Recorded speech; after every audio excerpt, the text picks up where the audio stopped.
রাসূলকে ভালোবেসে একদম কণ্ঠ ছেড়ে চোখ বন্ধ করে গাইবো দুইটা লাইন, পারবো না ইনশাআল্লাহ? হৃদয় মাঝে মালা গাঁথি ছন্দে আর গানে, তুমি আমার ফুটন্ত ফুল মনের বাগানে।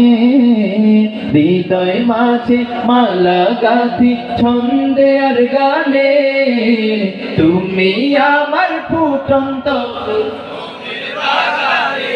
রাসূলের সামনে গাইতে মনে হয় লজ্জা লাগে, তাই না? লজ্জা লাগে না? লজ্জা আছে রাসূলের সামনে গাইতে? তাহলে মনে হয় ভয় লাগে? ভয়ও লাগে না? তাহলে মনে হয় চা খেতে হবে না? চাও খেতে হবে না? ফরিদপুরের মানুষের কি রাসূলের প্রতি ভালোবাসা কম নাকি? কম না বেশি? বেশি হলে এই দুইটা লাইন কণ্ঠ ছেড়ে গাইতে হবে, পারবেন ইনশাআল্লাহ? হৃদয় মাঝে মালা গাঁথি ছন্দে আর গানে, তুমি আমার ফুটন্ত ফুল, তুমি যে প্রিয় নবী,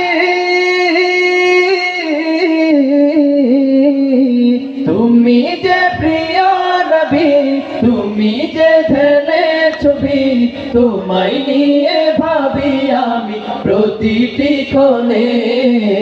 হৃদয় মাঝে ছন্দে আর গানে, তুমি আমার ফুটন্ত ফুল,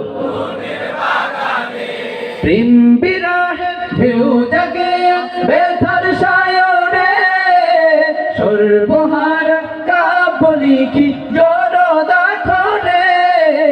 নাহি গো সুখের নবী যা কিছু আধার সবই, নাহি গো সুখের নবী যা কিছু আধার সবই।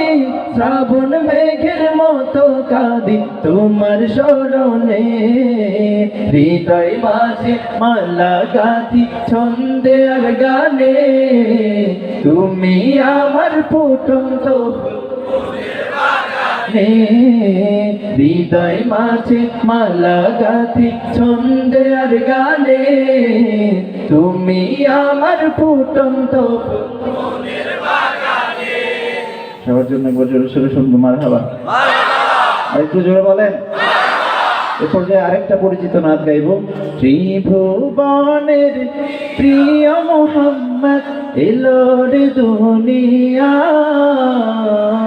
আয় রে সাগর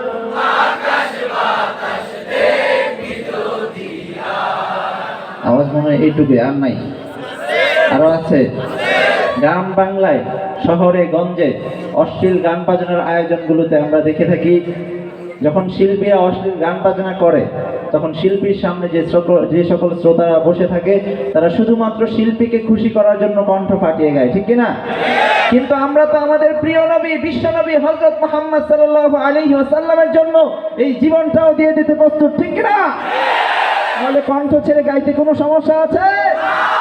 ত্রিভুবনের প্রিয় মুহাম্মদ এলো রে দুনিয়ায়, আয় রে সাগর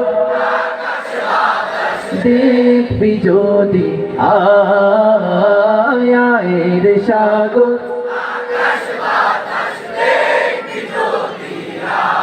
ধুলের ধরা বেহেশতে জয় করিল দিল রে লাখ, ধুলের ধরা বেহেশতে জয় করিল দিল রে লাখ।